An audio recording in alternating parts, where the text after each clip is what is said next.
Hello students, നമ്മുടെ ഇന്നത്തെ വീഡിയോയിൽ നമ്മൾ പഠിക്കാൻ പോകുന്ന ചാപ്റ്ററാണ് IFRS 15 revenue from contract with customers. So ഈ വീഡിയോ എന്ന് പറയുന്നത് റവന്യൂ ഫ്രം കോൺട്രാക്ട് വിത്ത് കസ്റ്റമേഴ്സിൻ്റെ സെക്കൻഡ് വീഡിയോ ആണ്. അപ്പോൾ ഇതിന് മുന്നത്തെ വീഡിയോ കാണാത്തവർ ആ വീഡിയോ കണ്ടിട്ട് ഈ വീഡിയോ കാണാനില്ല എന്നുണ്ടെങ്കിൽ നിങ്ങൾക്ക് മനസ്സിലാവാൻ ചാൻസ് കുറവാണ്. സോ ഇതിന് മുന്നത്തെ വീഡിയോയിൽ നമ്മൾ കൺസ്ട്രക്ഷൻ കോൺട്രാക്റ്റിൻ്റെ 2-3 പ്രോബ്ലംസ് ചെയ്തിട്ടാണ് നിർത്തിയത്. അപ്പം ഈ വീഡിയോയിലും നമുക്ക് കുറച്ച് പ്രോബ്ലംസ് ചെയ്യാൻ ഇനി ബാക്കിയുണ്ട്. സോ അത് നമുക്ക് ചെയ്യാം. സോ ഈ ഒരു ക്വസ്റ്റ്യൻ നോക്കാം. On 1st January 2011, Amir entered into a contract with the customer to construct a stadium for consideration of $100 million. The contract was expected to take 2 years to complete. At 31st December 2011, Amir had incurred cost of $24 million. Costs to complete are estimated at $20 million. In addition to these costs, Amir purchased land to be used on the contract at a cost of $16 million. This plan was purchased on 1st January 2011 and will have no residual value at the end of 2-year contract. Depreciation on the plant is to be allocated on a straight line basis across the contract. Amir measures progress on contracts using an output method based on the value of work certified to date. At 31st December 2011, the value of the work certified was $45 million and the customer had paid $11.4 million.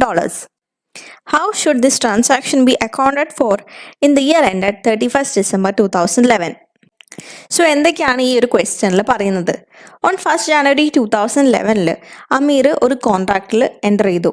എന്താണ് കോൺട്രാക്റ്റിൽ പറയുന്നത്? ഒരു stadium construct ചെയ്ത് കൊടുക്കാം എന്നാണ് ഈ ഒരു കോൺട്രാക്റ്റിൽ പറയുന്നത്. Okay, so ആ ഒരു സ്റ്റേഡിയം കൺസ്ട്രക്ട് ചെയ്ത് കൊടുത്തു കഴിഞ്ഞാൽ അമീറിന് കിട്ടുന്ന കൺസിഡറേഷൻ എന്ന് പറയുന്നത് $100 million ആണ്. അതായത് ടോട്ടൽ റവന്യൂ എന്ന് പറയുന്നത് $100 million ആണ് ഈ ഒരു സ്റ്റേഡിയം കംപ്ലീറ്റ് ചെയ്ത് കൊടുത്തു കഴിഞ്ഞാൽ. The contract was expected to take 2 years to complete. 2 കൊല്ലാണ് ഈ ഒരു കോൺട്രാക്ട് തീരാൻ ആയിട്ടുള്ള ഒരു സമയം എടുക്കുന്നത്.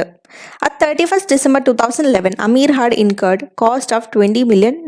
അതായത് 1st January 2011 ഈ ഒരു കോൺട്രാക്റ്റിൽ എൻ്റർ ചെയ്തത്. ആൻഡ് ആ ഇയർ എൻഡിൽ 31st December 2011 അമീറിന് ഇതുവരെ ഇൻകർ ആയിട്ടുള്ള ഒരു കോസ്റ്റ് എന്ന് പറയുന്നത് $24 million ആണ്. Okay, cost complete R estimated at $20 million. ഇനി ആ ഒരു കൺസ്ട്രക്ഷൻ ബാക്കി കംപ്ലീറ്റ് ചെയ്യാൻ വേണ്ടിയിട്ട് ഇനി ഒരു $20 million കൂടെ എടുക്കും. ഇതുവരെ $24 million ആണ് എടുത്തത്, ഇനി ഒരു $20 million കൂടെ എടുക്കും. എന്തിന്? ഒരു കൺസ്ട്രക്ഷൻ ഫുള്ളായിട്ട് കംപ്ലീറ്റ് ചെയ്യാൻ വേണ്ടിയിട്ട്. In addition to these costs, Amir purchased plan to be used on the contract at a cost of $16 million. അതായത് ഈ ഒരു കോൺട്രാക്റ്റിന് വേണ്ടി മാത്രമായിട്ട് അമീർ ഒരു പ്ലാന്റ് പർച്ചേസ് ചെയ്തിട്ടുണ്ട്. ആൻഡ് അതിൻ്റെ കോസ്റ്റ് എന്ന് പറയുന്നത് $16 million ആണ്. സോ ഇവിടെ ശ്രദ്ധിക്കേണ്ട ഒരു കാര്യം എന്താണെന്ന് വെച്ച് കഴിഞ്ഞാൽ, നമ്മൾ മുന്നത്തെ വീഡിയോയിൽ പറഞ്ഞിട്ടുണ്ടായിരുന്നു കോൺട്രാക്ട് കോസ്റ്റ്. എന്താണ് ഈ കോൺട്രാക്ട് കോസ്റ്റ് എന്ന് പറഞ്ഞു കഴിഞ്ഞാൽ, ഈ ഒരു പെർട്ടിക്കുലർ കോൺട്രാക്റ്റിന് വേണ്ടി മാത്രം നമുക്ക് ഇൻകർ ചെയ്യുന്ന കോസ്റ്റിനെയാണ് നമ്മൾ കോൺട്രാക്ട് കോസ്റ്റ് എന്ന് പറയുന്നത്. സോ നമ്മൾ ഈ ഒരു കോൺട്രാക്റ്റിന് വേണ്ടി മാത്രമാണ് ഇവിടെ അമീർ എന്ത് ചെയ്തിരിക്കുന്നത്, ഈ ഒരു പ്ലാന്റ് പർച്ചേസ് ചെയ്തിരിക്കുന്നത്. സോ അത് നമ്മൾ എന്ത് ചെയ്യും? നമ്മൾ ക്യാപിറ്റലൈസ് ചെയ്യും. ഓക്കെ, സോ അതവിടെ ശ്രദ്ധിക്കേണ്ട ഒരു കാര്യമാണ്. പിന്നെ പറയുന്നുണ്ട്, this plan was purchased on 1st January 2011. 1st January 2011 ഈ ഒരു പ്ലാന്റ് പർച്ചേസ് ചെയ്തിരിക്കുന്നത്. And will have no residual value at the end of 2-year contract. So ഈ ഒരു പ്ലാനിൻ്റെ യൂസ്ഫുൾ ലൈഫ് എന്ന് പറയുന്നത് 2 year ആണ്. ആൻഡ് ഈ ഒരു പ്ലാനിന് സ്ക്രാപ്പ് വാല്യൂ ഒന്നുമില്ല. ഓക്കെ, പിന്നെ പറയുന്നുണ്ട്, depreciation on the plant is to be allocated on a straight line basis across the contract. So ഈ ഒരു പ്ലാന്റിനെ നമ്മൾ ഡിപ്രിസിയേറ്റ് ചെയ്യുന്നത് സ്ട്രേറ്റ് ലൈൻ ബേസിസിലാണ്. Okay, Amir measures progress on contract using an output method. So ഇവിടെ പെർസെൻറ്റേജ് ഓഫ് കംപ്ലീഷൻ അല്ലെങ്കിൽ ഈ ഒരു പ്രോഗ്രസ് നമ്മൾ മെഷർ ചെയ്യുന്നത് ഔട്ട്പുട്ട് മെത്തേഡിലാണ്. Okay, at 31st December 2011, the value of the work certified was $45 million. So 31st December 2011 value work certified, അതായത് work സർട്ടിഫൈഡിൻ്റെ value എന്ന് പറയുന്നത് $45 million ആണ്. And the customer has paid $11.4 million. Okay, so നമുക്കിനി ഇതിനെ solve ചെയ്യാം. So നമ്മൾ ഇതിന് മുന്നത്തെ ക്വസ്റ്റ്യൻസ് സോൾവ് ചെയ്ത അതേ ഫോർമാറ്റിൽ തന്നെയാണ് നമ്മൾ എന്ത് ചെയ്യുന്നത്, ഇതും സോൾവ് ചെയ്യാൻ പോകുന്നത്. ഫസ്റ്റ് നമ്മൾ ഈ ഒരു കോൺട്രാക്റ്റ് പ്രോഫിറ്റ് മേക്കിംഗ് ആണോ അല്ലെങ്കിൽ ലോസ് മേക്കിംഗ് ആണോ എന്നുള്ളതാണ് നോക്കാൻ പോകുന്നത്. ഓക്കെ, സോ അതിന് വേണ്ടിയിട്ട് നമ്മൾ എന്തൊക്കെയാണ് എടുക്കുന്നത്? ടോട്ടൽ റവന്യൂ എടുക്കും, അതുപോലെ ടോട്ടൽ കോസ്റ്റ് എടുക്കും. സോ ടോട്ടൽ റവന്യൂ എത്രയാണ്? അതായത് ഈ ഒരു കോൺട്രാക്ട് ഫുള്ള് അമീർ കൺസ്ട്രക്ട് ചെയ്ത് കൊടുത്തു കഴിഞ്ഞാൽ അമീറിന് എത്രയാണ് അവിടെ കൺസിഡറേഷൻ കിട്ടുന്നത്? Which is equal to 100 million ആണ്. Okay, so 100 million. പിന്നെ ടോട്ടൽ കോസ്റ്റ് നമുക്കിവിടെ ഡയറക്റ്റ്ലി തന്നിട്ടില്ല, പകരം ടോട്ടൽ കോസ്റ്റിന് വേണ്ടിയിട്ടുള്ള 2 ഫിഗേഴ്സ് ആണ് തന്നിട്ടുള്ളത്. അതാണ് കോസ്റ്റ് ഇൻകേർഡ് ടു ഡേറ്റും അതുപോലെ കോസ്റ്റ് ടു കംപ്ലീറ്റും. സോ ഇതുവരെ അമീറിന് ആ ഒരു കോൺട്രാക്ട് കംപ്ലീറ്റ് ചെയ്യാൻ വേണ്ടിയിട്ട് ഇതുവരെ ഇൻകറായ കോസ്റ്റ് എന്ന് പറയുന്നത് $24 മില്യൺ ആണ്. ആൻഡ് ഇനി ബാക്കി കംപ്ലീറ്റ് ചെയ്യാൻ വേണ്ടിയിട്ട് അവിടെ എടുക്കുന്നത് $20 മില്യൺ ആണ്. സോ ഇത് രണ്ടും നമ്മൾ ആഡ് ചെയ്ത് കഴിഞ്ഞാൽ നമുക്ക് എന്ത് കിട്ടും? ടോട്ടൽ കോസ്റ്റ് കിട്ടും. സോ $24 മില്യൺ പ്ലസ് $20 മില്യൺ ചെയ്യുന്ന സമയത്ത് നമുക്ക് എത്രയാണ് അവിടെ കിട്ടുന്നത്? Which is equal to $44 million കിട്ടും. ഓക്കെ, പിന്നെ നമ്മൾ വേറൊരു ഐറ്റം കൂടെ ഇവിടെ ആഡ് ചെയ്യണം. അതാണ് ഈ ഒരു ക്വസ്റ്റ്യൻ്റെ പ്രത്യേകത എന്ന് പറയുന്നത്. ക്വസ്റ്റ്യനിൽ പറയുന്നുണ്ട് അമീർ ഈ ഒരു കോൺട്രാക്റ്റിന് വേണ്ടിയിട്ട് അവിടെ ഒരു പ്ലാന്റ് പർച്ചേസ് ചെയ്തിട്ടുണ്ടെന്ന്. അപ്പം നമ്മൾ എന്ത് ചെയ്യും? ആ ഒരു കോസ്റ്റും കൂടെ നമ്മൾ എന്ത് ചെയ്യും? ഇവിടെ ആഡ് ചെയ്യും. സോ പ്ലാന്റ് പർച്ചേസ് ചെയ്യാൻ വേണ്ടിയിട്ട് അമീറിന് എത്രയാണ് അവിടെ കോസ്റ്റ് ഇൻകർ ആയത്? Which is equal to 16 million ആണ്. ഓക്കെ, 16 മില്യൺ ആണ് പ്ലാന്റിൻ്റെ കോസ്റ്റ് എന്ന് പറയുന്നത്. ആ കോസ്റ്റും കൂടെ നമ്മൾ എന്ത് ചെയ്യും? ഇവിടെ കാണിക്കും. ഓക്കെ, ഇനിയാണ് നമ്മൾ പ്രോഫിറ്റ് മേക്കിംഗ് ആണോ ലോസ് മേക്കിംഗ് ആണോ എന്ന് നോക്കാൻ പോകുന്നത്.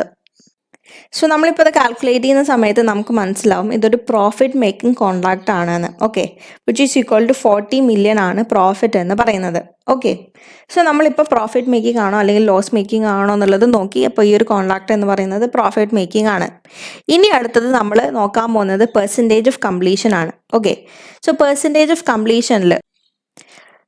ഓഫ് കംപ്ലീഷൻ കാണാൻ വേണ്ടിയിട്ട് നമ്മൾ യൂസ് ചെയ്യുന്ന 2 മെത്തേഡ് എന്ന് പറയുന്നത് ഇൻപുട്ട് മെത്തേഡും ഔട്ട്പുട്ട് മെത്തേഡും ആണ്. ആൻഡ് ഈ ഒരു ക്വസ്റ്റ്യനിൽ നമ്മളടുത്ത് സ്പെസിഫിക്കലി പറഞ്ഞിട്ടുണ്ട് ഔട്ട്പുട്ട് മെത്തേഡാണ് യൂസ് ചെയ്യുന്നത് എന്ന്. സോ ഔട്ട്പുട്ട് മെത്തേഡിൻ്റെ ഫോർമുല എങ്ങനെയാണ് വരുന്നത്? Work certified divided by total contract price. So work certified എന്നുള്ളത് ഓൾറെഡി ക്വസ്റ്റ്യനിൽ തന്നിട്ടുണ്ട്, അതാണ് $45 million. And total contract price എത്രയാണ് നമുക്ക് ഓൾറെഡി അറിയാം, which is equal to $100 million ആണ്. So $45 million divided by $100 million ചെയ്യുന്ന സമയത്ത് നമുക്ക് എത്രയാണ് കിട്ടുന്നത്? ഇൻറ്റു 100 ചെയ്യുമ്പോൾ ഇറ്റ്സ് ഈക്വൽ ടു 45% ആണ് കിട്ടുന്നത്. അതായത് 100%-ൽ ഇപ്പോൾ ഓൾറെഡി 45% ഓഫ് വർക്ക് നമ്മൾ എന്ത് ചെയ്തു? നമ്മൾ ഈ ഒരു കോൺട്രാക്റ്റിൻ്റെ കംപ്ലീറ്റ് ചെയ്തു. ഓക്കെ, അതാണ് നമ്മളവിടെ ഉദ്ദേശിക്കുന്നത്. സോ നമ്മൾ സെക്കൻഡ് സ്റ്റെപ്പ് ചെയ്തു. ഇനി അടുത്തത് തേർഡ് സ്റ്റെപ്പാണ്, അതായത് statement of profit or loss ആണ്.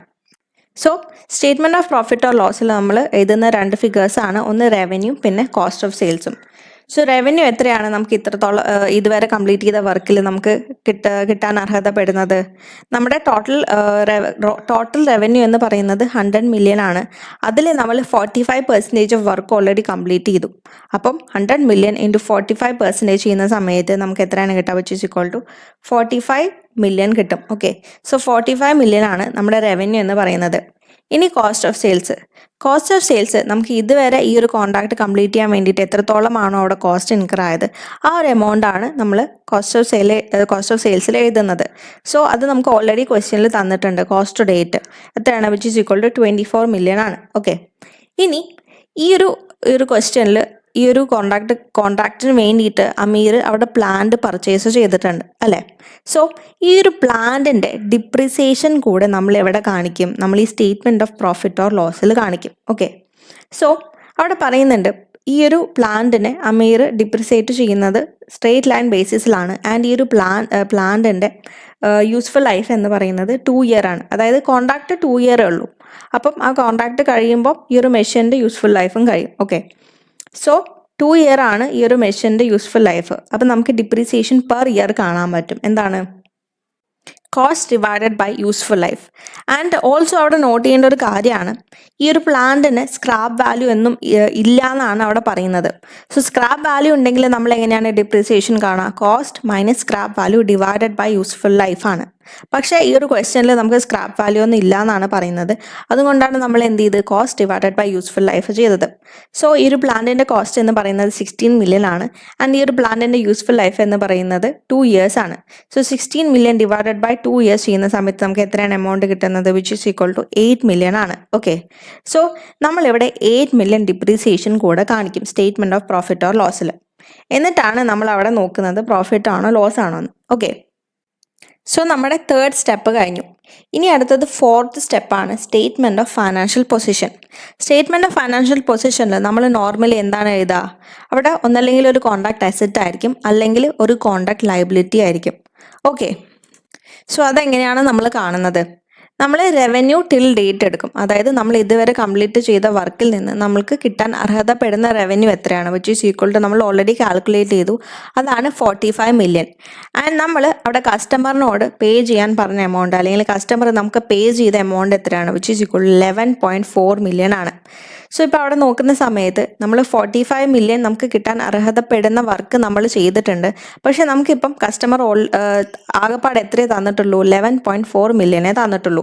അപ്പോൾ അങ്ങനെ നോക്കുന്ന സമയത്ത് നമുക്കൊരു 33.6 മില്യൺ കൂടെ customer തരാനുണ്ട്.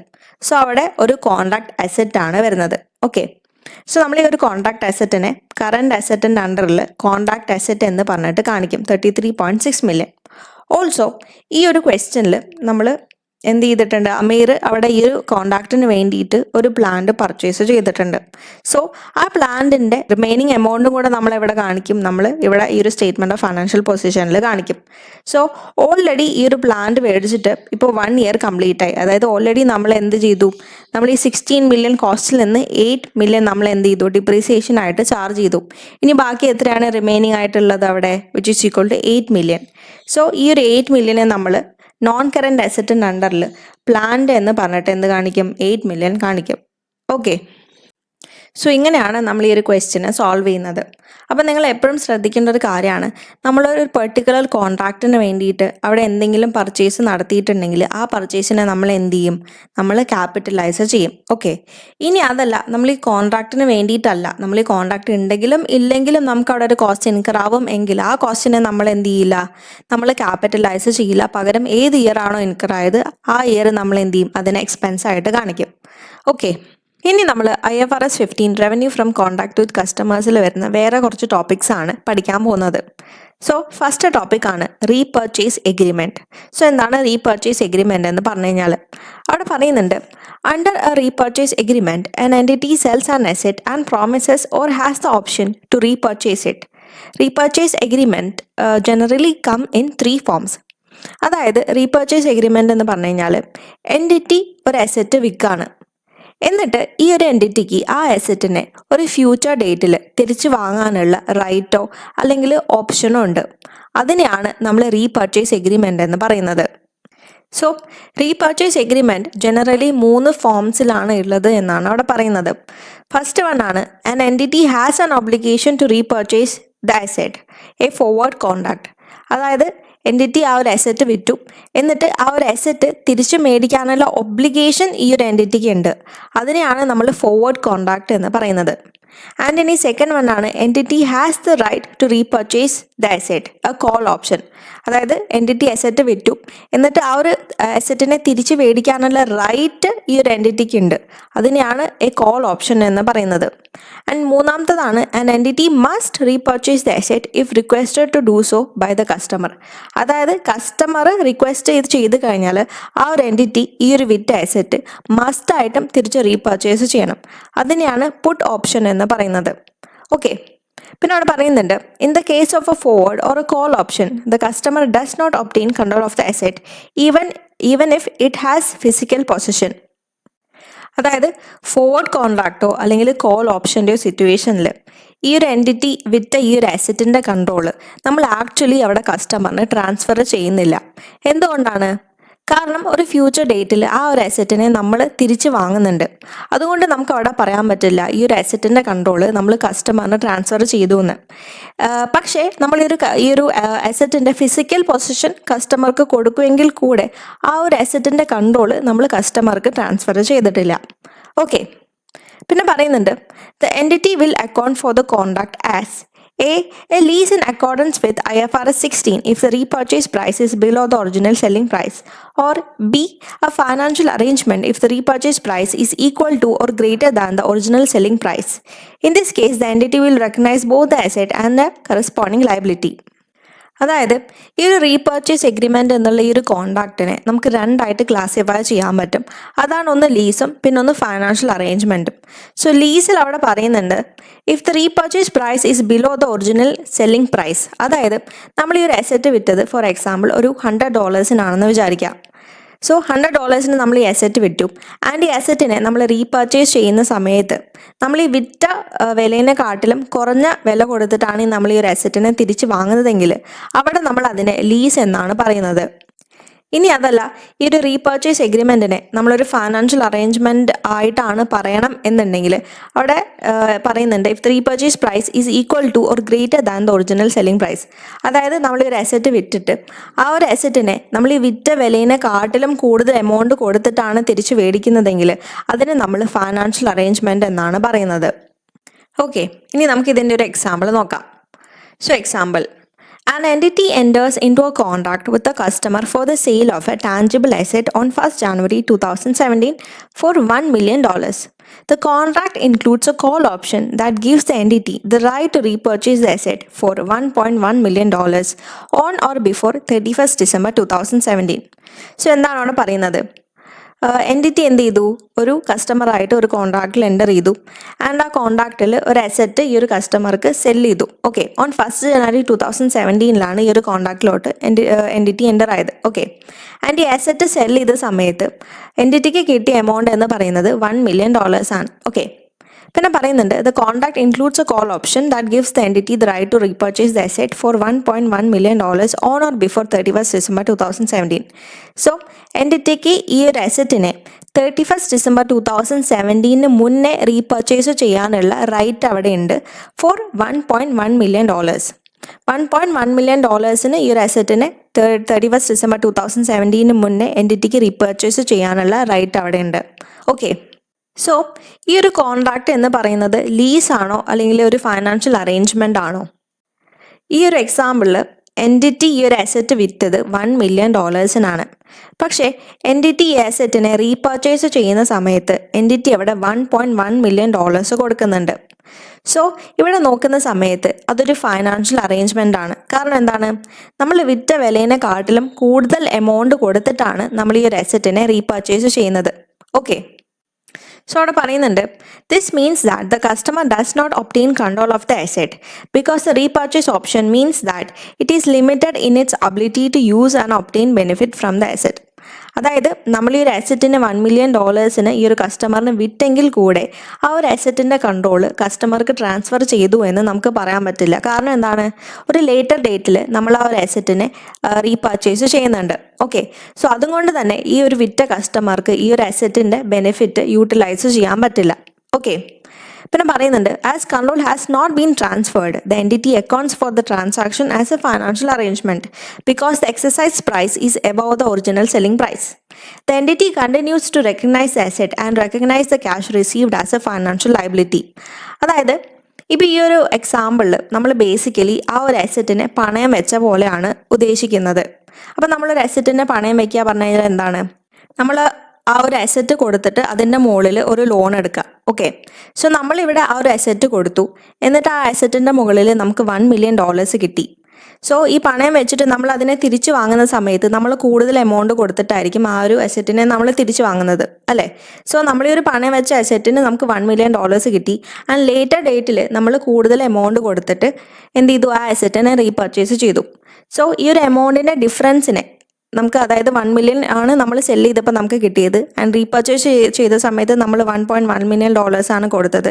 So 1 million minus 1.1 million which is equal to 0.1 million. അതിനെ നമ്മൾ ഇൻട്രസ്റ്റ് ആയിട്ടാണ് കണക്ക് കൂട്ടുന്നത്. ഓക്കെ, സോ അവിടെ പറയുന്നുണ്ട് the entity continues to recognise the asset and recognises the cash received as a financial liability. The difference of $0.1 million is recognized as interest expense. അതായത് നമ്മൾ ഇവിടെ അസറ്റ് സെല്ല് ചെയ്ത് കഴിഞ്ഞാൽ ആ ഒരു അസറ്റിനെ നമ്മൾ റീപർച്ചേസ് ചെയ്യുന്നതും കൊണ്ട് നമ്മൾ എന്ത് ചെയ്യില്ല, ആ ഒരു അസറ്റിനെ നമ്മുടെ ബുക്സിൽ നിന്ന് റെക്കഗ്നൈസ് ചെയ്യില്ല. അതായത് നമ്മൾ സെയിൽ ചെയ്തു എന്ന് പറഞ്ഞിട്ട് കാണിക്കില്ല. ഓക്കെ, അതായത് ആ അസറ്റ് ഇപ്പോഴും നമ്മുടെ കയ്യിൽ തന്നെയാണ് ഉള്ളത്. ആ ഒരു രീതിയിൽ തന്നെയാണ് നമ്മൾ ആ ഒരു അസറ്റിനെ ട്രീറ്റ് ചെയ്യുന്നത്. ഓക്കെ, ഓൾസോ ഈ ഒരു അസറ്റ് വിറ്റ സമയത്ത് നമുക്ക് കിട്ടിയ ഈ $1 million നമ്മൾ ഫൈനാൻഷ്യൽ ലയബിലിറ്റി എന്ന രീതിയിലാണ് നമ്മുടെ ബുക്സിൽ റെക്കോർഡ് ചെയ്യുന്നത്. അതുപോലെ നമ്മൾ കൊടുക്കുന്ന ഈ $0.1 million ആയ ഇൻട്രസ്റ്റിനെ നമ്മൾ എന്ത് ചെയ്യും, നമ്മൾ എക്സ്പെൻസ് ആയിട്ടാണ് റെക്കഗ്നൈസ് ചെയ്യുന്നത് സ്റ്റേറ്റ്മെൻറ്റ് ഓഫ് പ്രോഫിറ്റ് ഓർ ലോസിൽ. പിന്നെ അവിടെ പറയുന്നുണ്ട്, if on 31st December 2017 the option lapse is unexercised, the customer now obtains control of the asset. അതായത് നമ്മൾ ഈ ഒരു എക്സാമ്പിൾ പറഞ്ഞു, ഓൺ 31st December 2017 വരയ്ക്കാണ് ഈ ഒരു റീപർച്ചേസ് ചെയ്യാനുള്ള റൈറ്റ് എൻറ്റിറ്റിക്ക് ഉള്ളത്. അത് കഴിഞ്ഞിട്ടും എൻറ്റിറ്റി റീപർച്ചേസ് ചെയ്തിട്ടില്ല എന്നുണ്ടെങ്കിൽ നമ്മൾ എന്ത് ചെയ്യും, ആ ഒരു അസറ്റിൻ്റെ കൺട്രോൾ കസ്റ്റമർക്ക് ട്രാൻസ്ഫർ ആയി എന്ന് കാണിക്കും. എന്നിട്ട് അതിൻ്റെ കൂടെ തന്നെ നമ്മൾ എന്ത് ചെയ്യും, നമ്മുടെ എൻറ്റിറ്റീൻ്റെ ബുക്സിൽ നിന്ന് നമ്മൾ ആ ഒരു അസറ്റിനെ ഡീറെക്കഗ്നൈസ് ചെയ്യും. ഓക്കെ, ഇനി അടുത്ത ടോപ്പിക്കാണ് bill and hold arrangements. So എന്താണ് ബിൽ ആൻഡ് ഹോൾഡ് അറേഞ്ച്മെൻറ്റ്സ് എന്ന് പറഞ്ഞു കഴിഞ്ഞാൽ അവിടെ പറയുന്നുണ്ട്, a bill and hold arrangement is a contract under which an entity bills a customer for a product but the entity retains physical possession of the product until it is transferred to the customer at a point of time in the future. അതായത് entity എന്ത് ചെയ്യും, entity goods വിൽക്കും, പക്ഷേ ആ ഗുഡ്സിൻ്റെ position entity തന്നെ വെക്കും. അതായത് for example, customer നമ്മുടെ ഷോപ്പിൽ വന്നിട്ട് ഒരു ഹ്യൂജ് എമൗണ്ട് ഓഫ് പ്രൊഡക്റ്റ് മേടിച്ചു എന്ന് വിചാരിക്കാം. പക്ഷേ കസ്റ്റമർക്ക് തൽക്കാലം ഈ ഒരു പ്രൊഡക്റ്റ് സ്റ്റോർ ചെയ്യാനുള്ള കപ്പാസിറ്റി ഇല്ല, അല്ലെങ്കിൽ വെയർ ഹൗസ് ഇല്ല കസ്റ്റമറിൻ്റെ കയ്യിൽ. അപ്പോൾ കസ്റ്റമർ എന്ത് ചെയ്യാണ്, കസ്റ്റമർ നമ്മളുടെ അടുത്ത് റിക്വസ്റ്റ് ചെയ്യാണ് ഈ ഒരു തൽക്കാലം ഈ ഒരു പ്രൊഡക്റ്റ് നിങ്ങളുടെ വെയർ ഹൗസിൽ സ്റ്റോർ ചെയ്യാൻ വേണ്ടിയിട്ട്. ഓക്കെ, സോ ഈ ഒരു അറേഞ്ച്മെൻറ്റിനെയാണ് നമ്മൾ എന്ത് പറയുന്നത്, bill and hold arrangement. So ഈ ഒരു അറേഞ്ച്മെൻറ്റിൽ ആ ഒരു ഗുഡിൻ്റെ കൺട്രോൾ എന്ന് പറയുന്നത് നമ്മൾ ഓൾറെഡി കസ്റ്റമർക്ക് ട്രാൻസ്ഫർ ചെയ്തിട്ടുണ്ടാവും. പക്ഷേ നമ്മളായിരിക്കും ആ ഒരു ഗുഡിൻ്റെ ഫിസിക്കൽ പൊസഷൻ ചെയ്യുന്നത്. ഓക്കെ, അതായത് നമ്മൾ ആ ഒരു ഗുഡിൻ്റെ കൺട്രോൾ ഓൾറെഡി കസ്റ്റമർക്ക് ട്രാൻസ്ഫർ ചെയ്തു, പക്ഷേ കസ്റ്റമർ റിക്വസ്റ്റ് ചെയ്തത് കൊണ്ട് അത് തൽക്കാലം നമ്മുടെ വെയർ ഹൗസിൽ അല്ലെങ്കിൽ സെല്ലിംഗ് എൻറ്റിറ്റിയായ ഞാൻ തൽക്കാലം കയ്യിൽ വെച്ചിരിക്കുകയാണ്. ഓക്കെ, സോ ഒരു അറേഞ്ച്മെൻറ്റിനെ ബിൽ ആൻഡ് ഹോൾഡ് അറേഞ്ച്മെൻറ്റ് എന്ന് പറയണം എന്നുണ്ടെങ്കിൽ അവിടെ കുറച്ച് കണ്ടീഷൻസ് ഉണ്ട്. സോ അതാണ് നമ്മളിപ്പോൾ നോക്കാൻ പോകുന്നത്. ഫസ്റ്റ് വൺ ആണ്, the customer must have requested the arrangement. അതായത് നമ്മൾ ഈ ഒരു ഗുഡ് കസ്റ്റമർക്ക് ഈ ഒരു ഗുഡിൻ്റെ കൺട്രോൾ കസ്റ്റമർക്ക് ട്രാൻസ്ഫർ ചെയ്ത് കഴിഞ്ഞാൽ കസ്റ്റമർ ആയിരിക്കണം നമ്മളുടെ അടുത്ത് റിക്വസ്റ്റ് ചെയ്യേണ്ടത് ഈ ഒരു ഗുഡിൻ്റെ പൊസിഷൻ, ഫിസിക്കൽ പൊസിഷൻ നമ്മൾ വെക്കണം എന്നുള്ളത്. ഓക്കെ, സോ കസ്റ്റമർ വേണം നമ്മളുടെ അടുത്ത് റിക്വസ്റ്റ് ചെയ്യാൻ വേണ്ടിയിട്ട്. പിന്നെ അടുത്തതാണ്, the product must be identified as belonging to the customer. അതായത് നമ്മളിപ്പം ഈ ഒരു പ്രൊഡക്റ്റിനെ നമ്മുടെ വെയർ ഹൗസിൽ വെക്കുകയാണെങ്കിൽ കൂടെ ഈ ഒരു പ്രൊഡക്റ്റ് എന്ന് പറയുന്നത് കസ്റ്റമറിൻ്റെ പ്രൊഡക്റ്റ് ആണ് എന്നുള്ളത് ക്ലിയർ ആയിട്ട് ഐഡൻറ്റിഫൈ ചെയ്യാൻ പറ്റണം. ആൻഡ് നെക്സ്റ്റ് വൺ ആണ്, the product must be ready for physical transfer to the customer. അതായത് കസ്റ്റമർ എപ്പോൾ വന്നിട്ട് ഈ ഒരു ഈ ഒരു പ്രൊഡക്റ്റ് നമ്മുടെ കയ്യിൽ നിന്ന് തിരിച്ച് വാങ്ങുകയാണെങ്കിലും അത് റെഡി ആയിരിക്കണം കസ്റ്റമർക്ക് കൊടുക്കാൻ വേണ്ടിയിട്ട്.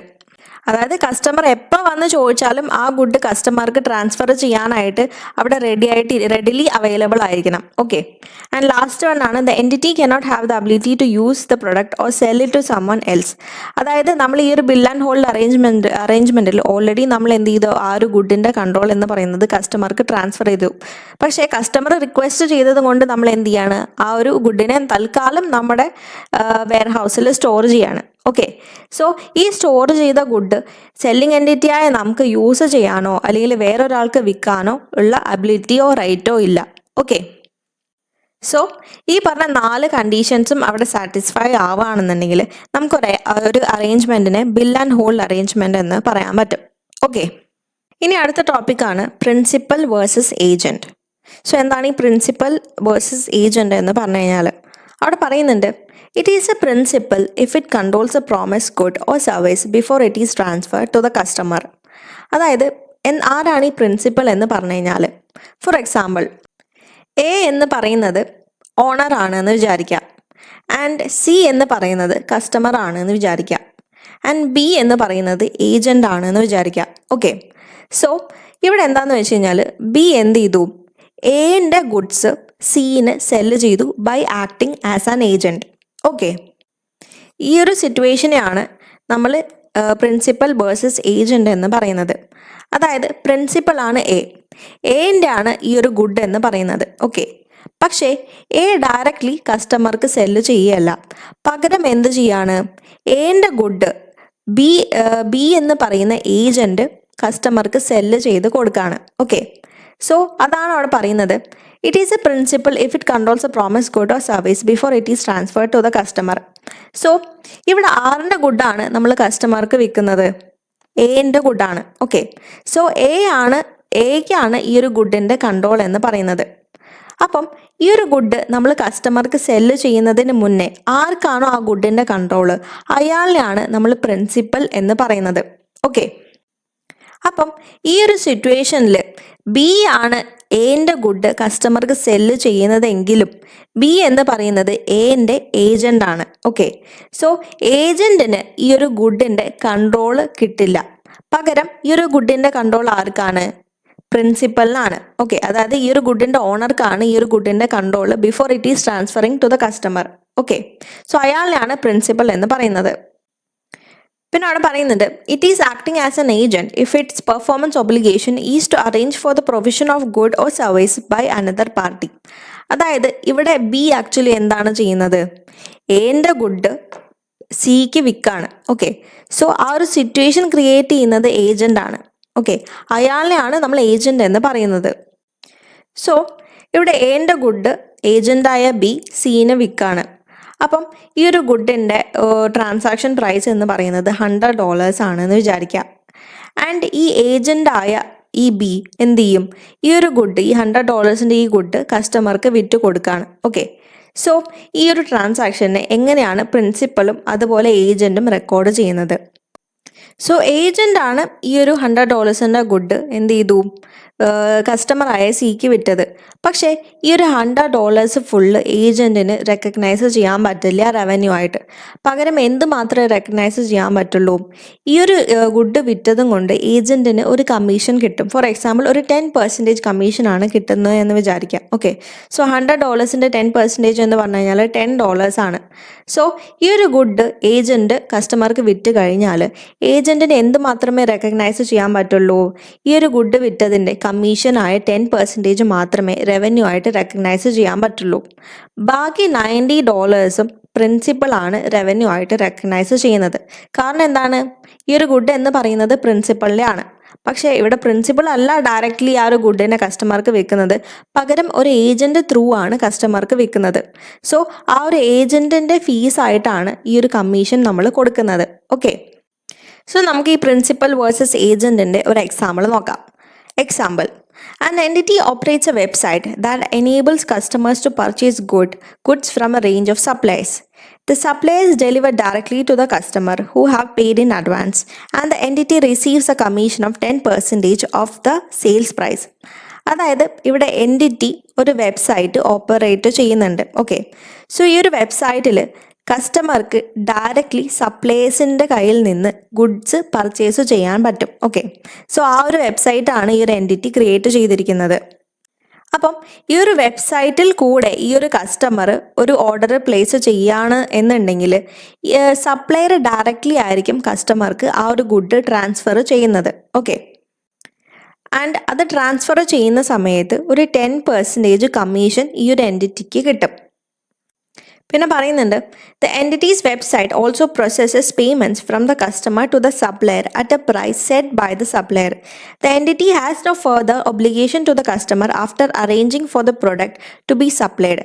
അതായത് ഈ ഒരു വിൽക്കുന്ന ഗുഡിൻ്റെ പ്രൈസും ആരാണ് തീരുമാനിക്കുന്നത്, സപ്ലയർ ആണ് തീരുമാനിക്കുന്നത്. പകരം ഈ ഒരു എൻറ്റിറ്റി അല്ല, ഈ ഒരു വെബ്സൈറ്റുള്ള ഈ ഒരു എൻറ്റിറ്റി അല്ല ഈ ഒരു ഗുഡിൻ്റെ പ്രൈസ് തീരുമാനിക്കുന്നത്, പകരം സപ്ലയർ ആണ് തീരുമാനിക്കുന്നത്. ഓക്കെ, ഈ എൻറ്റിറ്റി എന്ത് മാത്രമേ ചെയ്യുന്നുള്ളൂ, കസ്റ്റമർക്ക് സപ്ലയറിൻ്റെ കയ്യിൽ നിന്ന് ഗുഡ് വാങ്ങാനുള്ള ആ ഒരു വെബ്സൈറ്റ് മാത്രമേ ഈ ഒരു എൻറ്റിറ്റി ക്രിയേറ്റ് ചെയ്ത് കൊടുക്കുന്നു, ഒരു പ്ലാറ്റ്ഫോം മാത്രമേ അവിടെ ക്രിയേറ്റ് ചെയ്ത് കൊടുക്കുന്നുള്ളൂ. ഓക്കെ, സോ അവിടെ പറയുന്നുണ്ട്, the following points are relevant. A, goods are supplied directly from the supplier to the customer, so the entity does not obtain control of the good. So ഈ ഒരു വെബ്സൈറ്റിൽ കൂടെ ഒരു കസ്റ്റമർ ഓർഡർ പ്ലേസ് ചെയ്യുകയാണെന്നുണ്ടെങ്കിൽ supplier ആണ് directly കസ്റ്റമർക്ക് എന്ത് ചെയ്യുന്നത്, ആ ഗുഡ്സ് കൊടുക്കുന്നത്, പകരം ഈ ഒരു എൻറ്റിറ്റി അല്ല. സോ അതുകൊണ്ട് തന്നെ ഈ ഒരു ഗുഡിൻ്റെ കൺട്രോൾ എന്ന് പറയുന്നത് ഈ ഒരു കസ്റ്റമർ, അതായത് ഈ ഒരു ഗുഡിൻ്റെ കൺട്രോൾ കസ്റ്റമർക്ക് ട്രാൻസ്ഫർ ചെയ്യുന്നതിന് മുന്നേ ആർക്കാണ്, ഈ ഒരു എൻറ്റിറ്റിക്കല്ല, പകരം സപ്ലയർക്കാണ്. ഓക്കെ, പിന്നെ പറയുന്നുണ്ട് the supplier is primarily responsible for fulfilling the contract. അതായത് ഈ ഒരു എൻറ്റിറ്റി ക്രിയേറ്റ് ചെയ്തിരിക്കുന്ന ഈ ഒരു വെബ്സൈറ്റിൽ കൂടെ ഒരു കസ്റ്റമർ ഒരു ഗുഡ് ഓർഡർ ചെയ്യുകയാണെന്നുണ്ടെങ്കിൽ ആ ഒരു ഓർഡർ ഫുൾഫില്ല് ചെയ്യാനുള്ള ഉത്തരവാദിത്തം അല്ലെങ്കിൽ റെസ്പോൺസിബിലിറ്റി എന്ന് പറയുന്നത് സപ്ലയർക്കാണ്, പകരം ഈ ഒരു എൻറ്റിറ്റിക്ക് അല്ല. ഓക്കെ. പിന്നെ പറയുന്നുണ്ട് the entities consideration is in the form of commission. അതായത് ആകപ്പാട് എന്ത് മാത്രമേ ഈ വെബ്സൈറ്റ് ക്രിയേറ്റ് ചെയ്ത ഈ ഒരു എൻറ്റിറ്റിക്ക് കിട്ടുന്നുള്ളൂ? കമ്മീഷൻ മാത്രമേ കിട്ടുന്നുള്ളൂ. പകരം ഈ ഒരു ഗുഡിൻ്റെ ഫുൾ ട്രാൻസാക്ഷൻ പ്രൈസ് ഈ ഒരു എൻറ്റിറ്റിക്ക് കിട്ടുന്നില്ല. ഈ ഒരു സെയിൽ നടന്നതും കൊണ്ട് ആ ഒരു ട്രാൻസാക്ഷൻ പ്രൈസിൻ്റെ ഒരു കമ്മീഷൻ മാത്രമേ ഈ ഒരു എൻറ്റിറ്റിക്ക് കിട്ടുന്നുള്ളൂ. ഓക്കെ. പിന്നെ പറയുന്നുണ്ട് the entity does not establish prices and bears no credit risk. അതായത് ഇപ്പോൾ കസ്റ്റമർ ഈ ഒരു വെബ്സൈറ്റിൽ കൂടെ ഒരു ഗുഡ് ഓർഡർ ചെയ്യാണ്. അപ്പം ആ ഓർഡർ ചെയ്ത ആ ഗുഡിൻ്റെ പ്രൈസ് എന്ന് പറയുന്നത് ഈ ഒരു എൻറ്റിറ്റി അല്ല അവിടെ ഫിക്സ് ചെയ്യുന്നത്, പകരം ആ ഗുഡിൻ്റെ സപ്ലയർ ആണ്. Okay. So, the entity would therefore conclude that it is acting as an agent and that the only revenue to be recognized is the amounts received as a commission. So, ഈ ഒരു conditions ഒക്കെ നോക്കിക്കഴിഞ്ഞാൽ നമുക്ക് മനസ്സിലാവും ഈ ഒരു website create ചെയ്ത ഈ ഒരു എൻറ്റിറ്റി എന്ന് പറയുന്നത് ഏജൻ്റ് ആണ്. അതുകൊണ്ട് തന്നെ ഈ ഒരു ഏജൻറ്റിന് വെറും കമ്മീഷൻ മാത്രമേ ഈ ഒരു ട്രാൻസാക്ഷനിൽ നിന്ന് റെക്കോർഡ് ചെയ്യാൻ പറ്റുള്ളൂ. ഓക്കെ. സോ ഒരാൾ ഒരു ഏജൻ്റ് ആയിട്ടാണ് പ്രവർത്തിക്കുന്നത് എന്ന് നമുക്ക് ഉറപ്പിക്കാൻ വേണ്ടിയിട്ട് അവിടെ കുറച്ച് കണ്ടീഷൻസ് ഉണ്ട്. സോ അതാണ് അവിടെ പറയുന്നത്. Another party is primarily responsible for fulfilling the contract. അതായത് നമ്മളിപ്പോൾ പറഞ്ഞ എക്സാമ്പിളിൽ അവിടെ ഈ ഒരു വെബ്സൈറ്റിൽ കൂടെ കസ്റ്റമർ ഒരു ഓർഡർ പ്ലേസ് ചെയ്ത് കഴിഞ്ഞാൽ ആ ഒരു ഗുഡ് പ്രൊവൈഡ് ചെയ്യേണ്ട റെസ്പോൺസിബിലിറ്റി എന്ന് പറയുന്നത് സപ്ലയർക്കാണ്, പകരം ഈ ഒരു വെബ്സൈറ്റ് ക്രിയേറ്റ് ചെയ്ത എൻറ്റിറ്റിക്കല്ല. ഓക്കെ. പിന്നെ പറയുന്നുണ്ട് the entity does not have inventory risk before or after the good have been ordered by a customer during shipping or on return. അതായത് ഒരു ഗുഡ് കസ്റ്റമർ ഓർഡർ ചെയ്ത് കഴിഞ്ഞാൽ ആ ഒരു ഗുഡിൻ്റെ റിസ്ക്കോ അല്ലെങ്കിൽ ആ ഒരു ഷിപ്പിംഗ് ചാർജസോ ഒന്നും ഈ ഒരു എൻറ്റിറ്റിക്കല്ല, പകരം പ്രിൻസിപ്പൽക്കാണ്. ഓക്കെ. ആൻഡ് മൂന്നാമത്തത് the entity does not have discretion in establishing prices for the other party's good or services and therefore the benefit that the entity can receive from those goods or service is limited. അതായത് നമ്മൾ നേരത്തെ പറഞ്ഞ എക്സാമ്പിളിൽ നമ്മൾ customer ഒരു order place ചെയ്തു and ആ place ചെയ്ത ആ ഓർഡറിൻ്റെ ട്രാൻസാക്ഷൻ പ്രൈസ് എന്ന് പറയുന്നത് ആരാണ് ഫിക്സ് ചെയ്യുന്നത്? സപ്ലയർ ആണ് ഫിക്സ് ചെയ്യുന്നത്, പകരം ഈ ഒരു വെബ്സൈറ്റ് ക്രിയേറ്റ് ചെയ്ത ഈ ഒരു എൻറ്റിറ്റി അല്ല. ഓക്കെ. പിന്നെ പറയുന്നുണ്ട് the entities consideration is in the form of A commission. So അവിടെ ഒരു സെയിൽ നടന്നു കഴിഞ്ഞാൽ ആ സെയിലിൽ നിന്ന് ഈ ഒരു ആൾക്ക് എന്ത് മാത്രമേ റവന്യൂ ആയിട്ട് റെക്കഗ്നൈസ് ചെയ്യാൻ പറ്റുള്ളൂ? ആ ഒരു സെയിൽ നടന്നതും കൊണ്ട് ഇയാൾക്ക് പറഞ്ഞുറപ്പിച്ച കമ്മീഷൻ മാത്രമേ ഇയാൾക്ക് റവന്യൂ ആയിട്ട് റെക്കഗ്നൈസ് ചെയ്യാൻ പറ്റുള്ളൂ, പകരം ഫുൾ ആയിട്ടുള്ള എമൗണ്ട് റെക്കഗ്നൈസ് ചെയ്യാൻ പറ്റില്ല. ഒരു 100 രൂപയുടെ ഒരു സെയിലാണ് അവിടെ നടന്നതെങ്കിൽ ആൻഡ് ഇയാളുടെ കമ്മീഷൻ എന്ന് പറയുന്നത് 10% ആണ് എന്നുണ്ടെങ്കിൽ അയാൾക്ക് $10 അല്ലെങ്കിൽ 10 രൂപ മാത്രമേ അവിടെ റെക്കോർഡ് ചെയ്യാൻ പറ്റുള്ളൂ. ഓക്കെ. പിന്നെ പറയുന്നുണ്ട് the entity is not expose to credit risk for the amount receivable from a customer in exchange for the other party's good or service. അതായത് അവിടെ ഒരു സെയിൽ നടന്നു കഴിഞ്ഞാൽ ആൻഡ് അവിടെ റിസീവബിൾസ് ഉണ്ട് എന്നുണ്ടെങ്കിൽ അതിൻ്റെ ക്രെഡിറ്റ് റിസ്ക് ഒന്നും ആർക്കല്ല? ഈ പറയുന്ന ആൾക്കല്ല, പകരം സപ്ലയർക്കാണ്. ഓക്കെ. സോ ഈ കണ്ടീഷൻസ് ഒക്കെ സാറ്റിസ്ഫൈ ചെയ്ത് കഴിഞ്ഞാൽ നമുക്ക് എന്ത് പറയാൻ പറ്റും? ഇന്നൊരാൾ ഏജൻ്റ് ആയിട്ടാണ് വർക്ക് ചെയ്യുന്നത് എന്ന്. ഓക്കെ. ഇനി നമ്മൾ ഇപ്പോൾ പഠിച്ച ടോപ്പിക്സിൻ്റെ കുറച്ച് ക്വസ്റ്റ്യൻസ് ആണ് ചെയ്ത് നോക്കാൻ പോകുന്നത്. ഓക്കെ. സോ ഫസ്റ്റ് നമുക്ക് ഏജൻസി സെയിൽസിൻ്റെ ക്വസ്റ്റ്യൻ ചെയ്യാം.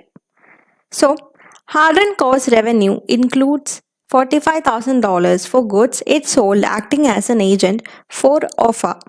Hardin Co earned a commission of 10% on these sales and remitted the difference of $40,500 included in the cost of sales to OFA. How should the agency sale be treated in Hardin's statement of profit or loss? So എന്താണ് ക്വസ്റ്റ്യനിൽ പറയുന്നത്? Hardinge കോ എന്ന് പറയുന്നത് agent ആണ്. So agent ഒരു $45,000 വരുന്ന goods വിറ്റു. ആരുടെ ഗുഡ്സാണ് വിറ്റത്? ഓഫയുടെ. സോ ഓഫ എന്ന് പറയുന്നത് പ്രിൻസിപ്പൽ ആണ് ആൻഡ് ഹാർഡിൻ കോ എന്ന് പറയുന്നത് ഏജൻ്റ് ആണ്. സോ ഹാർഡിൻ കോ ഓഫയുടെ ഏജൻ്റ് ആണ്. ഓക്കെ. സോ ഒരു ഗുഡ്സ് വിറ്റ് കഴിഞ്ഞാൽ ഹാർഡിൻ കോന് കമ്മീഷൻ കിട്ടുന്നത് 10% ആണ്. അപ്പം 10% റെക്കോർഡ് ചെയ്യാണ്ട് പകരം ഹാർഡി ആൻഡ് കോ എന്ത് ചെയ്തു, ഈ ഒരു $45,000 ഫുള്ളായിട്ട് ഹാർഡി ആൻഡ് കോൻ്റെ റെക്കോർഡ്സിൽ റെക്കഗ്നൈസ് ചെയ്തു. Okay, so how should the agency sale be treated in ഹാർഡിയൻസ് statement of profit or loss? So എങ്ങനെയാണ് നമ്മൾ സ്റ്റേറ്റ്മെൻറ്റ് ഓഫ് പ്രോഫിറ്റ് ഓർ ലോസിൽ ഈ ഒരു എഴുതിയതിനെ നമ്മൾ എങ്ങനെയാണ് കറക്റ്റ് ചെയ്യേണ്ടത്? അപ്പം ഹാർഡി ആൻഡ് കോ ഓഫേൻ്റെ ഏജൻ്റ് ആയതുകൊണ്ട് തന്നെ അവിടെ അവർ ഗുഡ്സ് വിൽക്കുന്ന സമയത്ത് ഹാർഡി ആൻഡ് കോന് വെറും 10% കമ്മീഷൻ മാത്രമേ കിട്ടുള്ളൂ. സോ ഇവിടെ $45,000 വരുന്ന ഗുഡ്സ് വിറ്റു. അപ്പം അതിൻ്റെ 10% പറയുമ്പം എത്രയാണ് കമ്മീഷൻ കിട്ടുന്നത്? $45,000 into 10%, which is equal to 4,500. So $45,000 sale അവിടെ നടന്നു കഴിഞ്ഞാൽ ഹാർഡി ആൻഡ് കോന് കിട്ടുന്ന കമ്മീഷൻ എന്ന് പറയുന്നത് 4,500 ആണ്. സോ ഈ 4,500 ആണ് ഹാർഡി ആൻഡ് കോൻ്റെ സ്റ്റേറ്റ്മെൻറ്റ്സിൽ റെക്കോർഡ് ചെയ്യേണ്ടത്. അതിന് പകരം ഹാർഡി ആൻഡ് കോ എന്ത് റെക്കോർഡ് ചെയ്തു? $45,000 മുഴുവനായിട്ട് റെക്കോർഡ് ചെയ്തു. സോ നമ്മൾ അതിനെ റിവേഴ്സ് ചെയ്യണം. സോ അവിടെ പറയുന്നുണ്ട്, Hardy and Co should not have included $45,000 in its revenue because it is acting as an agent and not the principal. So Hardy and Co ഈ $45,000 മുഴുവനായിട്ട് അവരുടെ റെക്കോർഡ്സിൽ റവന്യൂ ആയിട്ട് റെക്കോർഡ് ചെയ്യാൻ പാടില്ലായിരുന്നു. കാരണം എന്താണ്? Hardy and Co of and agent ആയിട്ടാണ് ഇവിടെ ആക്ട് ചെയ്യുന്നത്. Okay, only the commission element of $4,500, that is $45,000 into 10% can be recorded in revenue with the balance of $40,500 recognized as a liability until paid to offer. അതായത് ഈ ഒരു $45,000 goods അവിടെ വിറ്റ് കഴിഞ്ഞാൽ hardy and കോ എന്ത് മാത്രമേ റെക്കോർഡ് ചെയ്യാൻ പാടുള്ളൂ? 10% ആയ കമ്മീഷൻ, അതാണ് $4,500. $4,500 മാത്രമേ അവരുടെ റവന്യൂ ആയിട്ട് റെക്കോർഡ് ചെയ്യാൻ പാടുള്ളൂ.